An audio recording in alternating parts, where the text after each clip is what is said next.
అందరూ బాగుండాలని కోరుకుందాం. ఎంత ఆస్తి ఉన్నా కూడా మరి పిల్లలు లేకపోయినా, సొంత సంసారం అనేది లేకపోతే వాళ్ళకి ఎంత ఇబ్బందులు పాలవుతారో, అవసాన దశలో ఎన్ని కష్టాలు అనుభవించవలసి వస్తుందో ఈ కథ ద్వారా తెలుసుకుందాం. ఒక ఊరిలో భూషణం గారని ఉండేవారు. అక్కడ అన్నీ ఎక్కువ పల్లెటూరులే ఉండేవి, కృష్ణా జిల్లా. అయితే ఆయనకి 2 అక్కలు, మరి 2 తమ్ముళ్ళు, ఒక చెల్లెలు. పెద్దక్క పెళ్ళయ్యి సంసారం చేసుకుంటుంది. రెండో అక్క పేరు సూరమ్మ గారు. ఆవిడ పెళ్ళైన తర్వాత 3 నెలలకే భర్త చనిపోతే ఆవిడ పుట్టింటికే చేరుకుంది. పెద్ద తమ్ముడు SSLC చదివి మిలిటరీకి వెళ్ళిపోయాడు. రెండో తమ్ముడు చదువుకుంటున్నాడు. చెల్లెలు కూడా ఊర్లో ఎలిమెంటరీ స్కూల్లో చదువుకుంటుంది. మరి తండ్రి వ్యవసాయం. ఆ తల్లి తండ్రి అందరూ కలిసి ఒకే చోట ఉంటారు. ఆ వ్యవసాయాన్నే ఈయన పెద్దగా చదువుకోలేదు, వ్యవసాయ పనులు చేస్తూ ఉంటారనమాట. అయితే వారి అక్కగారైనటువంటి సూరమ్మ గారు మరి భర్త చనిపోయి ఇంటికి వచ్చేసింది. అప్పుడిక మరి వాళ్ళు అత్తగారి తరపు నుంచి రావలసినటువంటి డబ్బులు, మరి అలాగే ఆవిడికి రావలసినటువంటి పొలము, మరి భర్త చనిపోయాడు కదా, 10 ఎకరాల భూమి, ఇక మరి అవన్నీ కూడా మరి పెద్ద మనుషుల్లో పెట్టి వాళ్ళ నాన్నకు పరిపోతుంది కదా, అంతా మాట్లాడి అదంతా తీసుకొని ఆవిడిని పుట్టింటికి తీసుకొచ్చేశారు. ఎక్కువ శాతం ఆ రోజుల్లో అలానే జరిగేవి. ఆ భర్త తరపు ఇవన్నీ తీసుకొని ఆ భరణం అది ఉంటుంది కదా, ఆ డబ్బులు, ఆ పొలాలు అవన్నీ తీసుకొని మరి పుట్టింట్లోనే ఎక్కువ ఉండేవారు. ఆ రోజుల్లో భర్త చనిపోతే ఒక తెల్ల చీర, తెల్ల జాకెటు, మరి అట్లాగే ముసుగేసుకొని ఉండాలి. మరి అట్లా ఉండేవారు అనమాట. ముసుగుతోటి బయటికి వెళ్ళేవారు కాదు. మళ్ళా పెళ్ళిళ్ళు అవన్నీ ఏం ఉండేవి కాదనమాట. వాళ్ళు అంతే ఆ పుట్టింట్లో అందరికీ పనులు చేస్తూ చాకరీ చేస్తూ అలానే జీవితాన్ని అల్లమార్చుకుంటూ ఉంటారు. చాలా ఫ్యామిలీస్ ఇలానే జరిగేవి. ఇది కూడా మా ఇంటి దగ్గరలో జరిగినటువంటి విషయమే. అలా మరి ఆ సూరమ్మ గారు పుట్టింటికి వచ్చిన కాడి నుంచి కూడా పనులన్నీ ఆవిడ నెత్తినే వేసుకుని చేసేది. అలాగే భూషణం గారికి పెళ్ళయింది, భార్య వచ్చింది, తల్లిదండ్రి ఉన్నారు. అందరూ కలిసి మరి పనులన్నీ చేసుకునేవారు. 2 జీతగాళ్ళు. జీతగాళ్ళు ఏంటంటే వ్యవసాయ పనులకు మాత్రమే ఉండేవారు. చిన్న జీతగాడు ఉంటే గేదెలు కాడ బాగు చేయటం, గేదెలు తోలుకెళ్ళటం, అలా వాటిని మేపుకొని రావటం, ఇలాంటివి చేసేవారనమాట. ఇంట్లో ఆడవాళ్ళందరూ కూడా ఇంట్లో పనులన్నీ కలిసి కట్టుకుంటూ చేసుకుంటూ ఉండేవారు. పని మనుషులు ఆడవాళ్ళని పెట్టుకునేవాళ్ళు కాదు, వాళ్ళే పనులన్నీ చేసుకునేవారు అనమాట. అలా మరి పొద్దున్నే లెగవటం, తెల్లవారుజామున కోడి గుయ్యగానే లేచేవారు.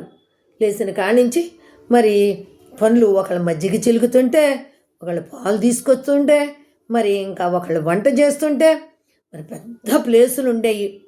మరి అవన్నీ ఊడ్చి దొడ్డంతా ఊడ్చి మరి కళ్ళాపు జిమ్మి ముగ్గులు వేయటం అదొక పెద్ద పని.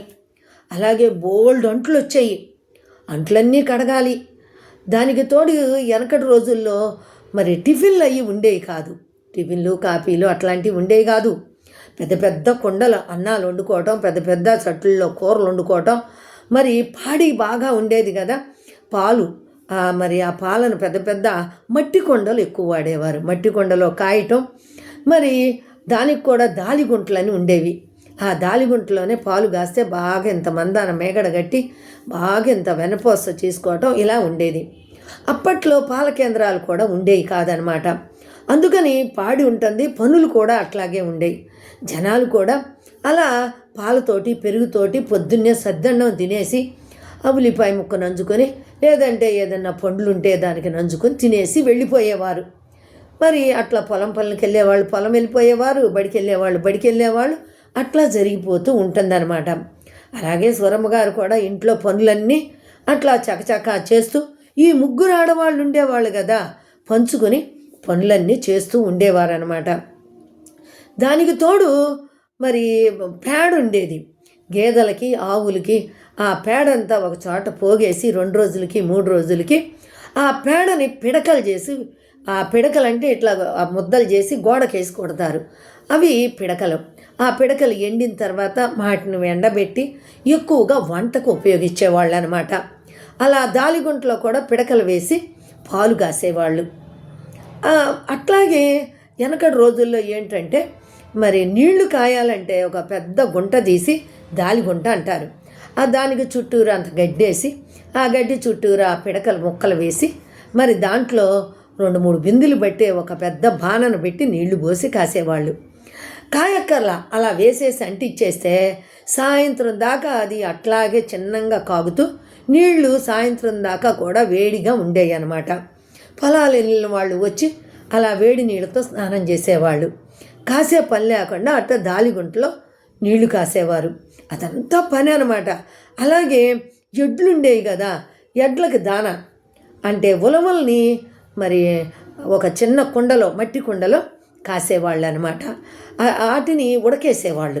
దానికి ఒక చిన్న దాలిగుంట, ఆ గుంటలో కూడా ఇలానే చేసి దానికి కూడా అందులో వేస్తే సాయంత్రానికి, పొద్దున్నే వేస్తే సాయంత్రానికి చక్కగా మగ్గి ఉడికి ఉండేవి. దాంట్లో తవుడు కలిపి మరి ఎద్దులు పొలం నుంచి రాగానే పెట్టేవాళ్ళు అనమాట. ఇలా వ్యవసాయ పనులన్నీ కూడా ఇలా జరుగుతూ ఉండేవి. ఆడవాళ్ళంతా కూడా ఈ పనులన్నీ చేస్తూ ఇంట్లో ఉండేవారనమాట. ఇంట్లో ఉండి కూడా ఈ పనులన్నీ చేయాలి. మరి జీతగాళ్ళకి వంట, భోజనాలు, ఇంతమందికి భోజనాలు, అదంతా కూడా ఇంట్లో ఆడవాళ్లే చేసేవాళ్ళు అనమాట. మరి అత్తాకోడళ్ళు ఆ పనులు చేస్తూ ఉంటే ఈవిడ ఈ మిగతా పనులు, ఆడపిల్లలకి జళ్ళేసేది, మరి మగపిల్లల్ని స్కూలుకు పంపడానికి హడావిడి పడేది. ఇలా అన్ని పనులు జరుగుతూ ఉండేవి. మరి వాళ్ళ అక్కగారి పిల్లలు కూడా ఇక్కడే ఉండేవారు. మరి భూషణం గారికి కూడా 2 మగపిల్లలు, 2 ఆడపిల్లలు. వాళ్ళకు కూడా మరి జళ్ళేయటాలు ఇవన్నీ కూడా పనులు ఉండేవి. ఇవన్నీ కూడా సూరమ్మ గారు చాకచక్యంగా పనులన్నీ కూడా హడావిడిగా ఇంట్లో ఉండి అన్నీ చక్కబెడతా ఉండేవారు. ఈవిడ ఒంటరిది కదా, ఎవరికే అవసరం వచ్చినా కూడా ఈవిడే అందరికీ మరి పని అంతా సహాయం చేస్తూ ఉండేది. ఇక మరి చిన్న ఆయన చదువుకున్నాడు, విజయవాడలో ఉద్యోగం వచ్చింది. అక్కడే మరి ఒక పిల్లని చూసి పెళ్లి చేశారు. ఆయన విజయవాడలో సెటిల్ అయిపోయాడు. మరి అట్లాగే మరి అది అయ్యేటప్పటికి తండ్రి గారు కాలం చేశారు. ఆ తర్వాత మరి చెల్లెలు ఉంది కదా పెళ్ళికి, ఆ చెల్లికి కూడా ఆ దగ్గరలోనే అన్ని పల్లెటూళ్ళు, ఆ దగ్గరలోనే మరి వ్యవసాయదారుడికే ఇచ్చి పెళ్లి చేశారు. అప్పుడు పుష్పావతి అవగానే పెళ్లి చేసేసేవారు. అంటే 15 ఏళ్లకే పెళ్లి చేసేసేవాళ్ళు. మరి అట్లా వ్యవసాయదారుడికే ఇచ్చి పెళ్లి చేశాడు. ఇక మరి ఆళ్ళ పురుళ్ళు, పుణ్యాలు, పిల్లలు, మరి వీళ్ళందరికీ విజయవాడలో తమ్ముడికి, వాళ్ళ సంతానానికి, మరి ఈ అక్క పిల్లలకి, మరి ఈ తమ్ముడు పిల్లలకి, వీళ్ళందరికీ కూడా సేవ చేస్తూ ఇంట్లోనే ఉండేది. అందరూ అన్న కొంచెం దేవుడి సినిమా వచ్చినప్పుడు బండి కట్టుకుని వెళ్ళేవాళ్ళు. కానీ ఈవిడ అలా సినిమాలు వెళ్ళటం కానీ ఆ సినిమా ఎలా ఉంటుందో కూడా ఆవిడికి తెలియదు. ఒక పొరుగింటికి, ఒక మరి పుణ్యకార్యాలకి వెళ్ళటానికే లేదు. వెధవరాలు కదా, ఎవరు పిలవరు, పిలిచినా వెళ్ళరు. వీళ్ళు ఇల్లు వదిలి బయటికి వెళ్ళరు. ఆ యొక్క కాంపౌండ్లోనే, అందులోనే వాళ్ళు మగ్గి ఉండాలన్నమాట. మరి ఎలాంటి పేరెంటాళ్ళకి, పెళ్ళిళ్ళకి మరి వెళ్ళరు కదా. మరి ఆ తెల్లచీర కట్టుకొని అంతే మగ్గి ఉండేవాళ్ళు అనమాట. పనులు మాత్రం అందరికీ చేయవలసి వచ్చేది. ఇలా ఉంటూ ఉండగా ఒకసారి మరి వాళ్ళ తరపు, భర్త తరపు అంటే బావగారు అబ్బాయి ఒకరోజు, పిన్ని మరి ఆ 10 ఎకరాల పొలం ఉంది కదా, అది నేను చేసుకుంటాను, మరి చేసుకుని నీకు కౌలు డబ్బులు ఇస్తాను అని అంటాడు. అది తమ్ముడైనటువంటి మరి భూషణం గారికి చెప్తుంది. ఆయన ఆలోచిస్తాడు, ఓహో వీళ్ళు ఆస్తి కోసం కొంచెం చూస్తున్నట్టుండారు అని అనుకుని మరి అప్పటిదాకా కూడా, అప్పుడు కూడా మరి ఇంటికి వచ్చేసిన తర్వాత ఈ భూషణమే ఆ పొలం కూడా పండించుకుంటూ ఇంటి పనులకు వాడుకుంటున్నారు. మరి ఇంతమంది పెళ్ళిళ్ళు చేసా, ఇన్ని పనులాయా, ఇంతమంది జనమాయా, మరి అట్లా సరిపోదు. వెనకట్లో 30-40 పండేవి కాదు, ఎకరానికి 18-19 అట్లా పండేవి అనమాట. అలా మినువులు, పెసలు అలాంటివి పండేవి అనమాట. కూరగాయలు అయ్యి దొడ్లోనే కాంచుకునేవాళ్ళు. అలా వచ్చేటప్పటికి ఇతను ఒక ప్లాన్ వేసుకున్నాడు. ఎలాగంటే ఇక ఆవిడ తరపున ఆవిడకి భరణంగా వచ్చిన డబ్బులు ఉన్నాయి కదా, అది పెట్టి ఆ దగ్గరలోనే ఒక స్థలం తీసుకొని అక్కడ ఆవిడికి ఇల్లు కట్టించి, అక్క నీకు ఇక్కడ ఇల్లు కట్టిస్తాను, అందులో ఉందువు కానీ, మేము ఎవరు ఎప్పుడు ఏంటో తెలియదు కదా, నీకు ఆ ఇంట్లో ఉందువు కానీ, అలాగే నువ్వు ఒక పని చెయ్యి, నువ్వు ఎప్పుడు ఎలకాలం ఇక్కడే కదా ఉండేది, నా రెండో కొడుకును నువ్వు దత్తత తీసుకో, అప్పుడు ఈ ఆస్తిను ఎటు వెళ్ళదు, నీకు ఆసరాగాను ఉంటుంది అని చెప్తాడు. అప్పుడు మరి తమ్ముడు చెప్పినట్టు వింటుంది కదా, సరే తమ్ముడు అని ఆ ఇల్లు కట్టగానే ఆ ఇంట్లో మరి వీళ్ళ చిన్న కొడుకుని దత్తత తీసుకుంటుంది. అప్పుడు ఈవిడ ఆస్తి అంతా కూడా ఆ దత్తత తీసుకున్న వాళ్ళకే వెళ్తుందన్నమాట. వాళ్ళ ఇంటి పేరు ఈ దత్తత తీసుకున్న వాళ్ళకు వస్తుంది. అప్పటి నుంచి వాడు దత్తుడు అని పిలవటం మొదలుపెట్టారు. అలా ఆ పిల్లవాడు కూడా బాగా చదువుకుంటాడు. మరి వాళ్ళ పెద్దబ్బాయి భూషణం గారు పెద్దబ్బాయి పెద్దగా చదువుకోకుండా తండ్రికి వ్యవసాయ పనుల్లో సహాయం చేస్తూ ఉన్నాడు. ఇతను మాత్రం విజయవాడలో బాగా చదువుకుని మరి అతనికి పెళ్లి చేయటానికి కూడా అక్కడ మంచి ఉద్యోగం తెచ్చుకుంటాడు. ఆ విజయవాడ నగరం అమ్మాయినే పెళ్లి చేసుకుంటాడు. మరి వాళ్ళు ఇంకా సిటీలో సెటిల్ అయిపోయారు కదా పట్టణంలో, ఇంకా ఇక్కడకు వచ్చేటటువంటి అవకాశమే ఉండేది కాదు. వచ్చినా కూడా 1-2 రోజుల నుండి వెళ్ళిపోయేవాళ్ళు. ఆవిడ ఇక్కడ పల్లెటూరులో ఉండేదే కాదన్నమాట. అలా ఉండేది. మరి ఇక కాలక్రమేణా మార్పులు వస్తూ ఉంటాయి కదా. అమ్మాయి పెళ్ళై వెళ్ళిపోయింది, మరి తమ్ముడు పెళ్ళై వెళ్ళిపోయాడు. పెద్ద తమ్ముడు పెళ్లి చేసుకుని అక్కడెక్కడో మరి ఢిల్లీ మరి అటు ఇటు, మరి ఆయన చేసేది మిలిటరీ కదా, కలకత్తా అటు అటు ఊళ్ళల్లో పెద్ద పెద్ద ఊళ్ళల్లో అట్లా వేస్తూ ఉంటారనమాట. అలా తిరుగుతూ మరి ఆ భార్య బిడ్డలతో ఆయన అట్లా వెళ్ళిపోయాడు. ఇక మిగిలింది వీళ్ళే కదా. వీళ్ళంతా కూడా ఇక్కడ మరి భూషణం గారు వాళ్ళ తల్లి, మరి భార్య, ఇటు అక్క, ఆయన పెద్ద కొడుకు, ఆ పెద్ద కొడుకు పెళ్ళయ్యి వాళ్ళకు కూడా మరి సంతానాలు, ఆయనకు కూడా 2 ఆడపిల్లలు 2 మగపిల్లలు.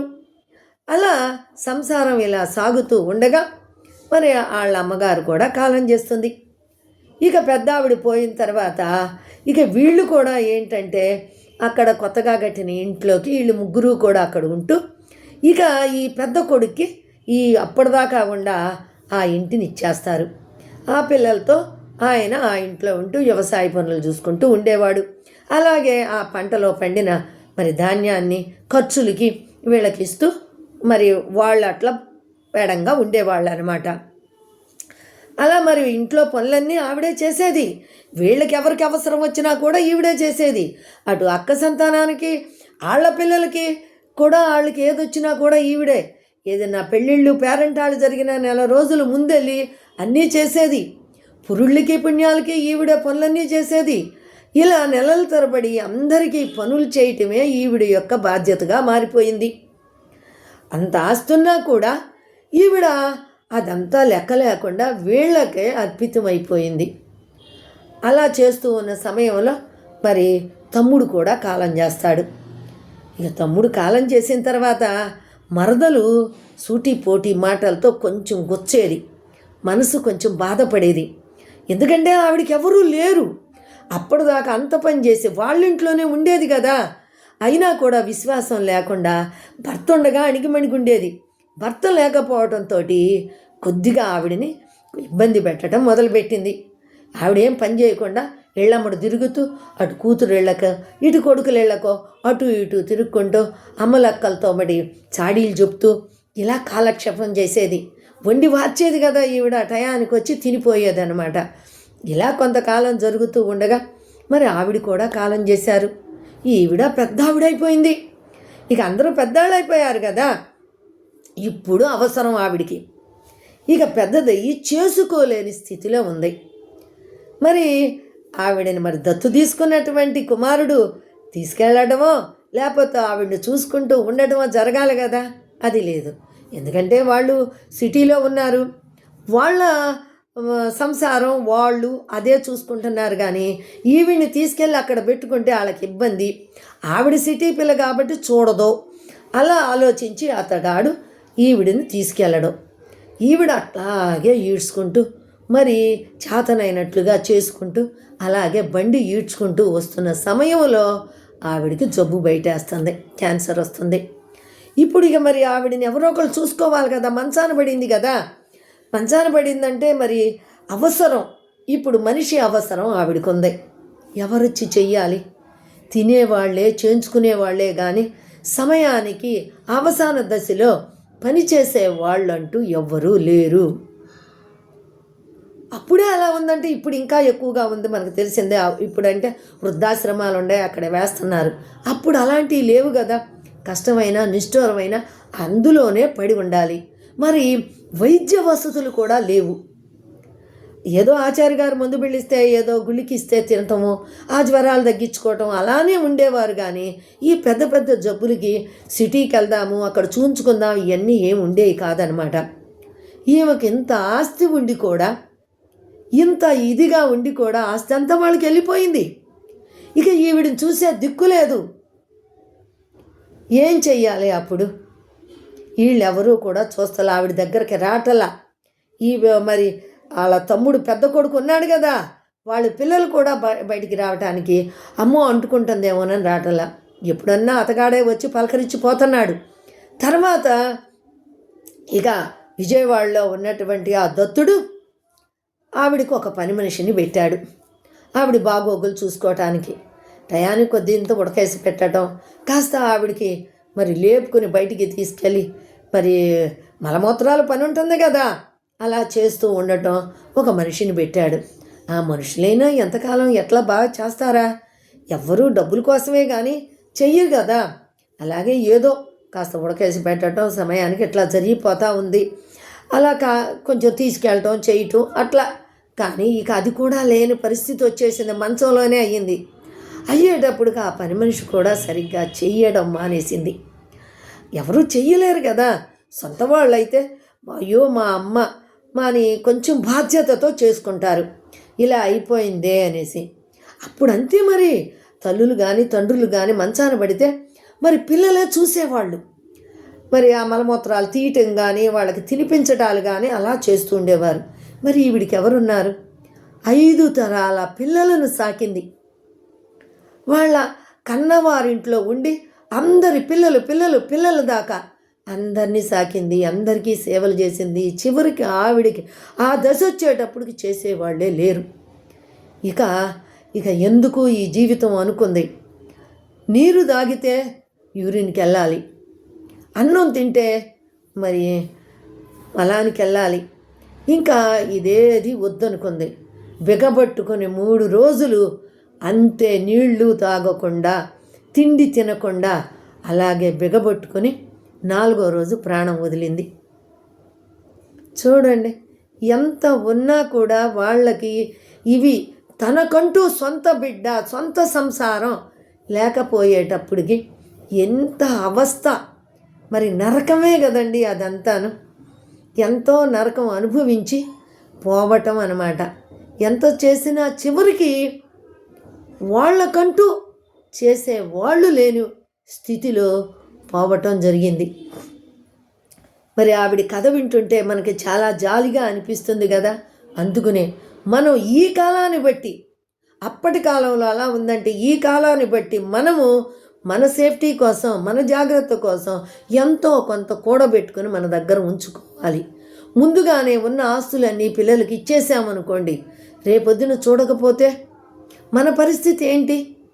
మనకి కొని ఒక మందు బిళ్ళ కొనుక్కోవడానికి అప్పుడంటే గుళికలు ఏదో 5 ఇచ్చేవారు. ఇప్పుడు మందు బిళ్ళ కొనుక్కోవాలంటే డబ్బులు కావాలి, హాస్పిటల్కి వెళ్ళాలంటే డబ్బులు కావాలి, కొత్త రోగాలు వస్తున్నాయి. కాబట్టి ఇలాంటివన్నీ జ్ఞాపకం పెట్టుకొని మన చేతిలో కొంత డబ్బును మాత్రం ఎప్పుడూ కూడా వదలకుండా పెట్టుకోవటం మర్చిపోవద్దు. తెలిసింది కదా.